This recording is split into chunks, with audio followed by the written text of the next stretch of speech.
Hey guys, this is Hell Hades. This is a Raid Shadow Legends video. Guys, you probably would have seen in-game, we've just had a 10 times Shard Pool event pop. We're not getting this information up front at the minute with obvious reason. Yeah, the guys in Ukraine, they're not working normal. Literally, I've seen messages of them saying, we are just trying to avoid the conflict. We're going into bomb shelters. It is horrendous. Yeah, it's a horrendous situation. And I will link down below, kind of like a support the Ukrainian kind of system. Yeah, there's going to be some stuff that you guys can do if you want to. This isn't a political channel, but we all want our friends at Plarium and the guys in Ukraine to stay as safe as they can. It's a horrendous situation. So I will pin something down below. But today we're going to talk about the ×10 event, the champions that are in it. There's also a guaranteed epic. Are they worth going for or not, in my opinion? I will let you know. So yeah, this has popped on screen. I've got to say, it's a huge ×10 event. And we've said it a number of times before. ×10s, they're not really enough. Yeah, we need more than ×10, honestly, to have a good chance of getting our champions, especially if they're in the normal type of champions. But for Voids, ×10 is still an okay one to go for. And we're going to go through these champions now, and I'll let you know which ones are in the mix. So let's start with the epics. Why is a ×10 event on ally protection champions so big? I'll tell you now, it's just because ally protection is one of the best skills you can possibly have against clan boss. Clan boss, the way clan boss scales, I've done a video on this before. The way clan boss scales its damage, it doesn't impart that same level of damage to the protector in an ally protection team, which means that you can actually run ally protection teams way longer into a fight. In fact, my team that I run right now is exactly this type of setup with an ally protector saving my guys. Yeah, so I run this team here. I run the Tyrant, the Frog, as my ally protector. And as long as you can keep increased defense up on them, and as long as you've got the right defense numbers and a high health pool, the ally protector can save your team for a long, long time. That team, for me, has done over 200 million damage in one key. If I make it run, it's kind of like real optimal. So that's why the protectors are so good. Let's get into these champions then. So the first one, relatively new champion, Broodlord. I don't think he's one of the best ones in this group. Okay, I wouldn't be going out my way to pull shards for this guy. We've got a double hitter A1. Each hit buffs up to 50% chance of landing a provoke for a turn if the target's under decreased speed. So this is not ideal. Think about provoke. Probably the best place for provoke in the game for a single hitter like this is going to be Magma Dragon, but you can't put a decreased speed on a dragon, so it doesn't come into effect. It's okay if you're trying to like get through some factional waves and you're just trying to isolate one dude with provoke, but it's not ideal. The A2, this is where his ally protection comes in. It's a decent ability here. Places ally protection buff on an ally for 2 turns, then a block debuff on that ally. But honestly, for epics, for legendaries, we're wanting full team ally protection. Single person ally protection is not really enough anymore. But places a shield on himself. So he's doing a good job of protecting that one individual. For an epic, it feels weak sauce compared to a lot of stuff that's out there. And then we've got this AoE here. So AoE, 50% chance to stun. The chance increases to 75% if they're under decreased speed. This is a great ability. An AoE stun for an epic is very rare. I think there's like another two or so in the game, 2 or 3 in the game, which do it of a decent level. Especially when you talk about an 85% chance if they're under decreased speed. It's actually really solid. And then this passive is where the decreased speed kind of starts coming in. So whenever he's attacked, or whenever allies under ally protection buffs are attacked, pretty decent, 45% chance of putting out a decreased speed for 2 turns. But you probably just want to pair him with someone else who's doing AoE drop speed, and then he becomes way more effective. But Broodlord's okay, but he's not like crazy good. We've got another newish champion here. Where is she? Where is she? Here we are. She loves a bit of a masquerade ball, this one. Konichi. Okay, defensive based champion, which is always solid. She's got a weaken on her A1, not bad. This is pretty much a clan boss champion, I would say, or a Hydra champion, I guess.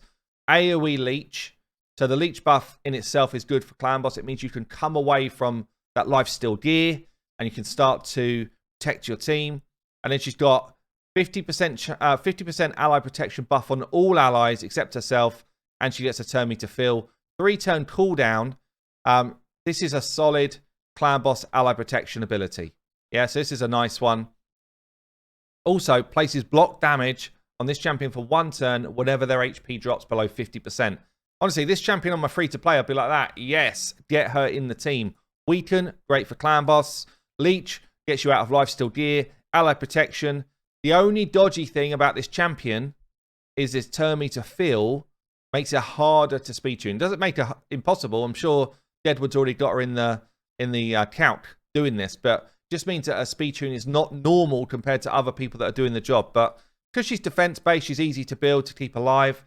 Really, really interesting kit. I think she's a good champ. We've then got, I guess, one of the OGs of Clan Boss, really. Or no, she kind of came in as a surprise gift. It was like that, wrapped up. It's like, yes. Sandlashed was in one of my original high damage teams.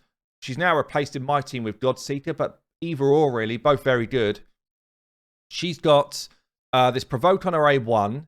So double hitter, chance to place a provoke for 1 turn if the champion has no debuffs. Yeah, and gets a little bit of a heal if they are under debuffs. It's an okay A1, but it's not really what you use her for. Use her for this. So attacks all enemies, decreases the duration of enemy buffs by a turn, and increases the duration of your buffs. It's the increases the duration of your buffs that makes this really strong. You can start to get 2-for-1 teams against Clan Boss if you've got an increased speed champion, because you basically keep increased speed up for all of the time. It's actually a really great ability. This one here, there's only a number, maybe like 7 or 8 people in the game, might be a few more now actually, maybe more like 10, that have got this increase all of your buffs, and is actually super strong to create teams which are based around this kind of ally protect, going 2 turns for every time the clan boss has a turn. So it's really, really effective. And she's actually got an amazing passive. Like, when I say, I wish this champion had a funky passive, this is what I'm talking about. So her ally protection is conditional, but it's in a fun way. Places 50% ally protection on all allies for 2 turns when any ally's HP drops below 50%. So if someone takes a nuke, it literally just kicks in, everyone else is protected from that moment on, and she puts block damage on herself. Yeah, it's actually really interesting. So you can use it in the arena as a protector for your team, but you don't want her at the front of the queue.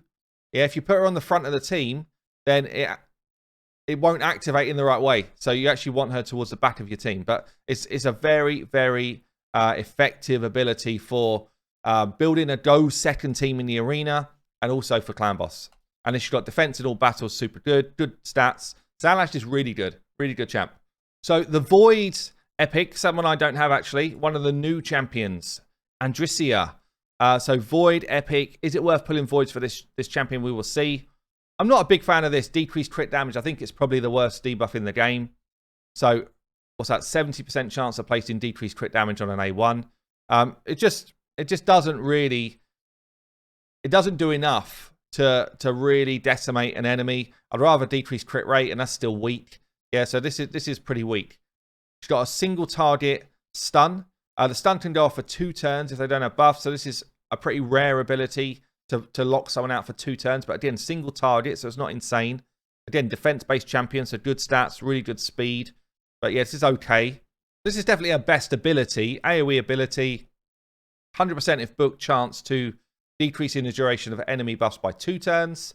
Increases the duration of all increased defense buffs by 1 turn. It's honestly like a weaker version of what Sandlashed does, but at least you're doing enemy buffs by 2 turns instead of 1. I don't love it, but I don't hate it either. 3-turn cooldown is okay. I guess this is like the mini net crit now. This is why she might be used, but I honestly think for a Void epic, she's not as strong as she should be. So she places ally protect buff for 2 turns on an ally with the lowest max HP. So she has to go. Yeah. With somebody like Netcrit, he places this at the start of the round, which means it's on before anyone's had a turn. She has to go to make this work, which means that you're already going first, which means that it's not, the whole point of Netcrit is if you go second, you still can win. With her, you have to go first. And if you're going first, you may as well build a team in the arena that's going to go first and just kill. So It's a weaker version of a net crit buff, but it's nowhere near as strong. Okay, so she places this ally protect on someone with the lowest max HP. You control where that's going to go because you build your teams. Will not be placed on herself. Also places strengthen and increased defense on herself. So if you do go first and you want to build a kind of tanky team, then she's pretty solid for that. But I mean, I can't see her getting a ton of playtime, honestly. I don't think she's great. I don't think she's great. So that's the epics. Let's talk about the legendary champions that are up for grabs. Are you going to be going for these? First one up, kind of one of the old school ally protectors, Lugan. I've tried this guy in a number of clan boss teams. A number. And I can never really get him to work. I can never really get him firing up. He's got attack one enemy, heals all allies by 25% of the damage. It's like a Vrask A1. Probably better though. So heals by 25% of the damage. Vrask just heals by a set amount irrelevant of his damage. Lugan you have to build to hit hard to get good healing from him. Places a shield on this champion equal to 10% of their max HP for 2 turns as well. That's actually quite a nice one. If you've got great gear, you can actually build Lugan to be quite nuts in terms of healing. Places increased defense on himself for 3 turns and ally protect on all allies. It's on a 4-turn cooldown. You notice some of the newer champions here that we've seen, 3-turn cooldown on the ally protect. This is why I've not been able to get him to work. The cooldown's too long. If they made this a 4-turn down to 3, this guy would get a ton of playtime in high-end teams for clan boss. But the 4-turn is very hard to speed tune. It's really difficult to do. So I've not been able to get him to work. And then he's got this A3, which is very rare to see in the game. If booked, 100% chance of putting block active skills out for 2 turns. This is like a weak version of what Warlord could do. So Warlord doesn't have to put a debuff out to lock out enemies. Yeah, same with Yumiko, the new champion. They don't have to land a debuff to lock enemies out. They just do it, which means that it can't be cleaned off. Whereas block active skills, once it's there, it can be cleansed. As long as someone's got their skill ability available, I guess. Maybe you've blocked it already. I don't know. It can also be blocked by block debuffs. Yeah, the buff.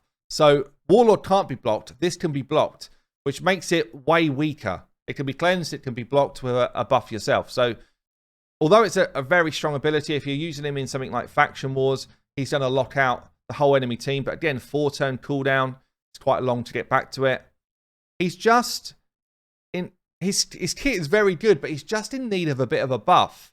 The healing's not quite enough to be your healer. This ability's about 1-turn cooldown too long. Although the increased defense does go on for 3 turns, which is long. But again, it's on a 4-turn cooldown. You take someone like an Iron Brado, it's on a 3-turn cooldown, so he keeps it up the whole time. He's just... If this was just reduced by 1, I think he would be insane. So, Lugan, not quite good enough. This champion is good enough, and he's actually in a lot of very strong teams. So, if you want a Spider Killer, Tyrant's your man. If you want a Hydra Killer, Tyrant's your man. If you want someone in Clan Boss to do some work, Tyrant very strong. Yeah, he's actually a really cool champion. He looks a little bit like Kaimar, and he's super solid. So we've got here, attacks an enemy, heals this champion, so heals himself, a little bit selfish, by percentage of the damage. This is nice if you've got Warmaster procs down. It's like having an inbuilt lifesteal set. Heals by 50% of the damage if they're under a burn, which he does. HP burn, it's an AoE HP burn, 100% chance to land. Goes on for 3 turns. Really strong in a lot of content now. If you're up high levels of Doom Tower, just trying to get through the waves, HP burn's one of the best ways to do it if you don't have like a seer comp. A lot of the big bosses where you're just trying to get damage away, HP burn's like the most consistent damage for high-end content now. So this is a really strong ability. And then he brings the 3-turn cooldown on the Ally Protect and increased defense. Really good. And he's also given a passive damage reduction to your whole team when HP burn is out there. 10% damage reduction, like that. Like having a mini strengthen on. Good base stats. This dude is a beast. He's actually a beast. Really strong champ. And then so is this new champion that I would love to get. So we've got Koku on a 10 times. Again, I think this might be the 2nd or 3rd time already that she's been out there. Really, really great kit. Also quite hard to speed tune. I was trying to speed tune her into a clan boss team I did for a takeover, I ended up going with Tyrant the Frog because he was just easier to work with. But she's got Weaken on her A1, good chance to land it. 3-hitter. Each hit got a chance to land the Weaken. It's really good. Really good. It's good for someone like Finite as well. But they need more debuffs out there before she starts going ham with the hits. AoE here. So she's got an AoE HP burn if someone else is placed in decreased attack. So let me start again. She places AoE decreased attack. After attacking, 80% goes up to 100% chance of placing HP burn for 2 turns if she didn't place the decreased attack. So if you want it to be your HP burn champion, you need someone else to land an AoE drop attack, and then she'll be your AoE HP burn champion. It makes her super versatile, by the way, because, as I've just said, HP burn is one of the best ways to kill endgame stuff. So she becomes really strong. There's quite a few AoE drop attack champions out there. This is really nice, actually. It's like versatile in terms of how you want to use it. She's then got her ally protection. So hers is on a 4-turn cooldown. It's one of the reasons why she's difficult to speed tune. So she puts the buff on all the team for 2 turns. She then puts block damage on herself for 3 turns, which is so strong when you put an ally protect out there, and she gets an extra turn. It's the extra turn bit which makes it difficult to speed tune her, because she starts to throw everyone out of sync. But it is doable. I've seen Deadwood's done some comps with her in, but I found it quite difficult to do. She's also got this Seeker sort of passive, so much in her kit. Every time she's hit with a crit, so this is mainly an arena ability, pretty much all PvE content, the crit rate of enemies is 15%. So actually you don't get crit that often in PvE. PvP you get crit all the time, or you should do. So every time she's hit with a crit, she heals all allies 15%, then places increased defense. So the higher she is in your order, the quicker that will happen. If she's your leader and she takes a hit, a critical hit, she places increased defense before anyone else is hit. Even if they're being hit by an AoE, that's the way it's coded. She spreads the increased defense before they're hit, and then they're very difficult to kill. So this is actually a super solid ability for arena defense. She's got defense in all battles as well. Very strong base stats. Koku is a bit of a beast. So that is the non-voids. And then we've got the void champion. And this is someone that I have been after for a long time.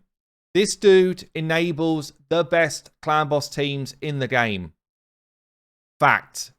He also just is probably the best carry for any new account in the game. He's probably the best carry in the whole game in terms of just playing all content. And it's mainly like, he's just got so much in his kit. AoE drop speed, A1, 50% chance to land it. How you feeling? AoE attack and then places ally protect on all your team. Also puts out heals on himself. Also increases the duration of buffs. He's doing a number of the things that I spoke about earlier that you need from champions for crazy clan boss teams. He's just doing a number of them. And then he's like, well, I'll tell you what, we might do a number more. So the A3's got a provoke here. Got increased defense for 2 turns on himself. Increased speed on your team for 2 turns as well. So you use the increased speed. You then extend it and you've got a never-ending speed buff. It's so good. From one champion. It's so good. Any other team, you need 2 champions to get this stuff away. Crisk enables it with 1. And then he's got this awesome passive as well. So at the start of a round, remember I spoke about turns earlier. At the start of the round, so it's passive before anything happens, puts a big old fat shield on the team. And then when he's hit, there's a 100% chance of placing decreased defense and decreased attack for 1 turn. So good. Everything about his kit is so good. So I am going to be pulling void shards for this dude, and wish me luck. I will do a video on it. I need to buy some. But there you go. Crisk is nuts. So let's talk about then, just finally, let's talk about the guaranteed epic champion that's in the mix. So we've got here 40 ancient shards to get ourselves Thesk. Looks freaking cool, by the way. Got this kind of lightning feel. Must be a daughter of Raiden or something. You know, going right down her legs. Must be pretty painful. Cool looking crossbow, or bow, sorry. Good champion, yeah. Good champion in terms of visuals. But is she worth 40 of your shards? Let's have a look. Double hitter on her A1. Each hit, chance of increasing the duration of a random debuff by a turn. It's weak source. 50% chance each hit, and it's random. Weak source. Second ability, triple hit. 60% chance of removing one random buff. How many times do we write random with a champion? But it's a triple hit, so you've got 3 chances of removing a buff on this one. And then you've got this AoE decrease resistance on her A3. Now, what I would say is she has to go and land this before the enemy team start to play, before they start to put their buffs up and stuff. And she needs enough accuracy to land it. If she doesn't have enough accuracy to land it, then she can't decrease. So you're going up against high resistance opponents. You have to land a high accuracy move before you start dropping resistance. And at that point, I feel like you might as well just go with a high accuracy Madame or a Warlord or someone and do the same thing, really. So for this to be a great epic, this needs to say here, this debuff cannot be resisted. That's the only way this epic brings you real value.